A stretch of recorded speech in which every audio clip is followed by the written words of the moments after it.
Hello everyone, welcome to doctor chem. आज हम लोग बात कर रहे हैं स्ट्रक्चर ऑफ एटम यानी एटॉमिक स्ट्रक्चर के पीवाईक्यूज 2025 जनवरी अटेम्प्ट के। यार मैं थोड़ा सा लेट हो गया हूँ, मेरे को पता है कुछ लोगों के पेपर खत्म हो चुके हैं, लेकिन यार थोड़ा सा कोप अप कर लो मेरे साथ। मैं थोड़ा बिजी हूँ, है ना।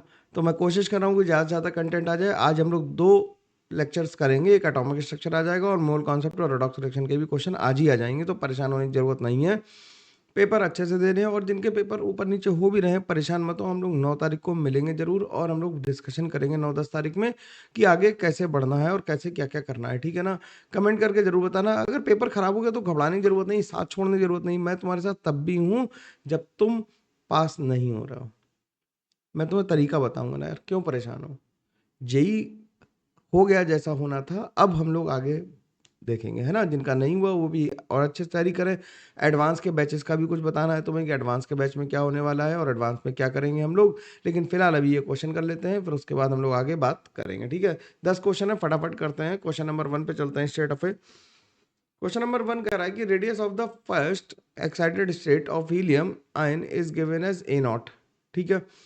Radius of the first stationary orbit of hydrogen atom हमें ए नॉट गिवन है, तो हीलियम एटम के लिए हमें बतानी। तो रेडियस का फॉर्मूला क्या होता है, आर इज इक्वल टू हम लोग लिखते हैं क्या, हम लोग आर इज इक्वल टू लिखते हैं A naught into N square by Z. N square by Z लिखते हैं। फॉर हीलियम क्या हो जाएगा, फॉर हीलियम जेड की वैल्यू 2 है और फर्स्ट एक्साइटेड स्टेट का मतलब क्या है,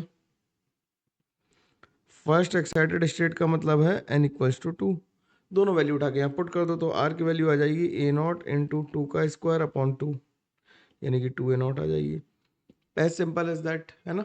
ये आसानी से हो गया, इसमें कोई दिक्कत नहीं है, ठीक है। अब बस तुम लोगों का काम यार इतना ही है कि जो भी तुम्हारे जूनियर्स हैं उन्हें ये बताते जाओ कि सर के चैनल पे जाना है और लाइक शेयर सब्सक्राइब करते जाना है, ठीक है ना। बढ़ते जाना है आगे, हम लोगों को बहुत लोगों तक पहुंचना है। अभी तो हम लोग मतलब तुम सर से कहते हो ना कि मोहित सर के बराबर सर, वहां तक वो मेरे से भी 10 गुना ज़्यादा बड़े, है ना। मतलब व्यूज़ के मामले में तो हैं और इन्फॉर्मेशन उनकी अपनी है फिजिक्स की, तो वहां तक पहुंचने में केवल तुम ही मदद कर सकते हो मेरी, मैं तो कर नहीं सकता अपनी। क्वेश्चन पढ़ते हैं। क्या given below are the two statement, कह रहा है statement 1, a spectral line will be observe for a 2px 2py transition. बिल्कुल नहीं, इसमें स्पेक्ट्रल लाइन नहीं आई क्योंकि ये कैसे हैं, डिजेनरेट ऑर्बिटल्स हैं। ये कैसे हैं, डिजेनरेट ऑर्बिटल्स हैं, है ना। तो इनमें स्पेक्ट्रल लाइन आने का कोई मतलब नहीं बनता। और कह रहा है 2px और 2py, ये तो मैंने लाइन ही लिख दी, तो ये दोनों क्या है, पहला स्टेटमेंट गलत हो गया और दूसरा सही हो गया। डिजेनरेट ऑर्बिटल में लाइन आने का मतलब नहीं होता क्योंकि एनर्जी सेम है, तो लाइन कैसे ही आएगी, कोई मतलब नहीं है। तो पहला स्टेटमेंट फॉल्स है, दूसरा ट्रू है, तो आंसर आ गया 4। अगले क्वेश्चन पे चलते हैं हम लोग। अगला क्वेश्चन कह रहा है कि heat treatment of muscular pain involves the radiation of wavelength of 900 angstrom nanometre, ठीक है। Which spectral line of hydrogen suitable for this. अब 900 के लिए हमें देखना है, तो 900 किस जोन में आएगी, 900 आएगी किस में, पाचन सीरीज में। तो देखो फॉर्मूला अगर हम लगा दें कि 1/लैम्डा इज इक्वल टू क्या होता है, R H into Z square 1/n1 square minus 1/n2 square. तो 1/लैम्डा हम पाचन सीरीज के लिए डायरेक्ट चेक कर रहे हैं, ठीक है। तो आर एच की वैल्यू होगी 10⁻⁵, जेड की वैल्यू हो गई 1 और ये हो गया 1/9 माइनस 1/∞। तो ये हो गया क्या, लैम्डा की वैल्यू आ गई 9/10⁻⁵, यानी कि 9 इंटू 10⁻⁻5 सेंटीमीटर इनवर्स, ठीक। सेंटीमीटर आ गई, इनवर्स नहीं, सेंटीमीटर आ गई, ठीक है, ठीक है। तो ये कितनी आ गई, अब देखना इसे जरा, ऐसे लिखेंगे तो क्या लिख देंगे, इसे लिख देंगे 900 इंटू 10⁻⁻7 सेंटीमीटर लिख सकते हैं, या 900 हम इसे क्या लिख सकते हैं, नैनोमीटर लिख सकते हैं। तो आंसर हमारा 2 आ जाएगा। डायरेक्टली पार्शियल के लिए चेक कर ली क्योंकि 9 तो उसी में आ रहा, 9 तो और किसी में आ ही नहीं रहा, है ना। ठीक है, आगे बात करते हैं, अगले क्वेश्चन पे चलते हैं। अगला क्वेश्चन क्या कर रहा है, सरल क्वेश्चन आए हैं एटॉमिक स्ट्रक्चर के इस बारी, तो कोई दिक्कत की बात है नहीं। क्या क्वेश्चन कर रहा है, for a given shell the total number of allowed orbitals is equal to n square. तो बिल्कुल सही बात है, ऑर्बिटल कितने होते हैं, एन स्क्वायर होते हैं, और नंबर ऑफ इलेक्ट्रॉन कितने होते हैं, 2n स्क्वायर। तो ये बात तो सही है कि ऑर्बिटल कितने होते हैं, एन स्क्वायर होते हैं, और नंबर ऑफ इलेक्ट्रॉन्स कितने होते हैं, 2n स्क्वायर। ये तो हम लोग नोट से लिखा। For any subshell the special orientation of orbitals is from -l to +l including zero. बिल्कुल सही बात है, -l टू 0 टू +l हम लोग ऐसा लिखते हैं ना, तो ये भी सही बात है। तो दोनों ही सही बात है, तो बोथ स्टेटमेंट आर ट्रू आ गए। इस बार खास बात ये रही कि पेपर में असर्शन रीजन नहीं है, स्टेटमेंट टाइप क्वेश्चन है, 1 और 2 दोनों पूछे। असर्शन रीजन में थोड़ा सा ज्यादा दिक्कत होती है, इसलिए ऐसा है ना। क्या कर रहा है, for hydrogen atom the orbitals with the lowest energy are, कौन कौन से हैं लोएस्ट एनर्जी वाले? लोएस्ट एनर्जी वाले कौन से हैं? 3p की, 3d की, और एनर्जी सेम होगी। ये डीजेनरेट हाइड्रोजन एटम के लिए तो डीजेनरेट होंगे, तो ये तीनों ही लोएस्ट एनर्जी के होंगे। n प्लस एल रूल से चेक नहीं करेंगे, ठीक है। क्या करेंगे? Do not use n plus L rule.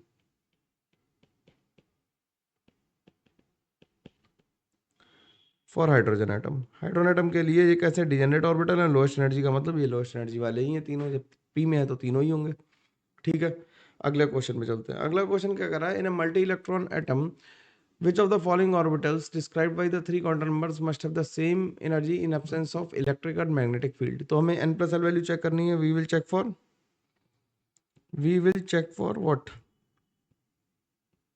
n plus l values, ठीक। अगर n plus L value same आएगी तो कैसे होंगे? डीजेनरेट ऑर्बिटल्स होंगे। तो n प्लस एल देखो इसकी कितनी आ रही है, इसकी n प्लस एल की वैल्यू आ रही है 1, इसकी n प्लस एल की वैल्यू आ रही है 3, इसकी n प्लस एल की वैल्यू आ रही है 5, इसकी n प्लस एल की वैल्यू आ रही है 2, इसकी n प्लस एल की वैल्यू आ रही है 5।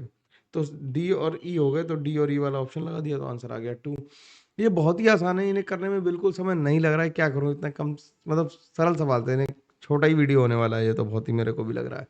अब इस सवाल में ना ज़्यादातर लोगों ने गलती की। इस सवाल को मैं इंपॉर्टेंट मार्क कर देता हूँ कि इस सवाल में ज़्यादातर लोगों से गलती हो सकती है। क्या कह रहा है कि which of the following is और are not the correct with respect to energy of atomic orbitals of hydrogen atom. Hydrogen atom के लिए कौन कौन सी सही नहीं है? तो हाइड्रोजन एटम के लिए क्या होगा? 1s, फिर 2p, फिर 3d, फिर 4s। ये आप वो प्रिंसिपल काम नहीं करेगा, हमें n इक्वल टू 1 2 3 4 देखना है, ठीक है। तो 1s के बाद 2s और 2p की सेम होगी, 3s और 3p की सेम होगी, क्योंकि हाइड्रोजन एटम के लिए एक ऐसे ऑर्बिटल्स हैं, ये डीजेनरेट ऑर्बिटल्स हैं, तो इनके लिए तो एनर्जी सेम ही रहेगी, इसमें कोई ऊपर नीचे नहीं होने वाला, ठीक है। फिर 1s के बाद 2s, 2s के बाद 2p, ये नहीं हो सकता क्योंकि ये सही है। हाइड्रोजन एटम के लिए क्या होगा? 2s और 2p की एनर्जी कैसी होगी? सेम होगी, तो ये गलत हो गया। फॉर हाइड्रोजन एटम लिख दें, for hydrogen atom 2s is equal to 2p, 3s is equal to 3p is equal to 3d। कैसे होंगे? ये डीजेनरेट ऑर्बिटल्स होंगे, ठीक है ना, ये डीजेनरेट होंगे। फिर 1s के बाद 2s, 2s के बाद 4s, तो 3d, ये तो आ ही नहीं सकता ऐसा, तो c और d जो होंगे वो हमारे गलत हो गए, तो आंसर हमारा 1 आ गया। ध्यान रखना, अगर हाइड्रोजन एटम नहीं लाओगे तो कंफ्यूजन होगा। हाइड्रोजन एटम के लिए डीजेनरेसी वाली बात ध्यान रखनी पड़ेगी, ठीक है। चलो अगला देखते हैं। अगला क्या कह रहा है? If a not is the denoted as a Bohr's radius for hydrogen atom, then what will be the de Broglie wavelength for the electron present in the second orbit of hydrogen atom, ठीक है। तो हम जानते हैं क्या होता है कि 2 pi R is equal to N lambda होता है, तो इसे एन प्राइम लिख लेते हैं, और आर को लिख लेते हैं 2 pi A naught into N square by Z is equal to N prime lambda, ठीक। और हाइड्रोजन Z कितना हो गया? Z इज इक्वल टू हो गया 1, और n की वैल्यू हो गई कितनी? सेकंड ऑर्बिट कर रहा है, n की वैल्यू हो गई 2, तो ये हो गया 8 pi A not is equal to N prime lambda, यानी कि लैम्डा की वैल्यू जो आ गई वो 8 pi A not by N prime आ गई। और एन प्राइम कोई भी इंटीजर है, एन प्राइम क्या है? कोई भी इंटीजर है। एन प्राइम कोई भी इंटीजर होगा तो सिंपल आंसर हमारा क्या आ गया? 4 आ गया, ठीक है। ये ध्यान रखना, ये एन प्राइम और एन सेम नहीं, इन्हें काटेंगे नहीं हम लोग, ठीक है ना। अगला क्वेश्चन देखते हैं। 10 मिनट से भी कम में हम लोग ये सवाल लगा ले जाएंगे, हमें लग रहा है, क्योंकि बहुत ही सरल सवाल था। मैं क्या करूं, है ना, क्या कर सकता है? क्या कर रहा है? Given below are the two statement, it is impossible to specify simultaneously with arbitrary precision both linear momentum and position of the particle. ये तो सही बात है, हाइजेनबर्ग अनसर्टेनिटी प्रिंसिपल तो यही है, तो ये बात तो सही लिखी हुई है। ये क्या है? हाइजेनबर्ग अनसर्टेनिटी प्रिंसिपल है, हाइजेनबर्ग अनसर्टेनिटी प्रिंसिपल है, ठीक। क्या कह रहा है? If the uncertainty in the measurement of the position and the uncertainty in the measurement of momentum are equal for an electron, then the uncertainty in the measurement of velocity is greater than or equals to h upon pi into 1 upon 2 pi m। देखते हैं कि कह रहा है कि अगर uncertainty किसमें? Position और मोमेंटम में सेम हो जाए, यानी कि delta p into delta x जो था पहले ग्रेटर देन h अपॉन 4 पाई था, तो इसे हम लिख लें delta p into delta p upon 4 पाई, ठीक है, सही है। दोनों जगह लिख लिया, तो इसे हम लिख लें क्या? डेल्टा p का whole square is equal to is greater than और equal to h upon 4 pi. इसे लिख लो क्या? ये हो गया m delta v, m square delta v square greater than h upon 4 pi तो डेल्टा वी स्क्वायर की वैल्यू जो आ गई वो greater than h upon pi into 1/4 m² आ गई। अब डेल्टा वी कितना आ गया, इसका अंडर रूट ले लेंगे तो under root of H upon pi आ जाएगा और नीचे बचेगा 1/2m। तो ये भी बात सही लिखी हुई है, तो दोनों ही बातें सही हो गई। ठीक है, इसे प्रूफ करना ये तो मतलब सिंपल है, सिंपल सा प्रूफ आसानी से हो ही जाएगा इसे। तो ये प्रूफ करना है तो दोनों ही स्टेटमेंट ट्रू है, तो दोनों स्टेटमेंट ट्रू वाला आंसर हम लोग मार्क कर देंगे। ठीक है, अब अगला सवाल क्या कर रहा है, नेक्स्ट क्वेश्चन क्या कर रहा है, नेक्स्ट क्वेश्चन कह रहा है for hydrogen like species which of the following graphs will provide the most appropriate representation of E versus Z for a constant n. E energy और जेड एटॉमिक नंबर है, तो हम जानते हैं कि ई को अगर हम लिखें तो ई प्रोपोर्शनल किसके लिखते हैं, -z²/n² के। तो हम लिख सकते हैं अगर कांस्टेंट एन है, एन कांस्टेंट है, तो हम क्या कह सकते हैं कि ई प्रोपोर्शनल है -z² के। तो ये ओपनिंग डाउनवर्ड पैराबोला हो गया, तो आंसर का क्या 4। ठीक है, ये ओपनिंग डाउनवर्ड पैराबोला हो गया सीधे सीधे, तो नीचे ग्राफ आ गया 4 नंबर। ठीक है, तो इस तरह से हम लोगों ने सारे क्वेश्चन कर लिए। मिलते हैं हम लोग अगले वीडियो में, तब तक के लिए thank you very much, take care, bye bye, ध्यान रखो और खूब सारी पढ़ाई करते रहो। चैनल को यार बढ़ाने की जिम्मेदारी तुम्हारी है ना। ठीक है, चलो बाय बाय।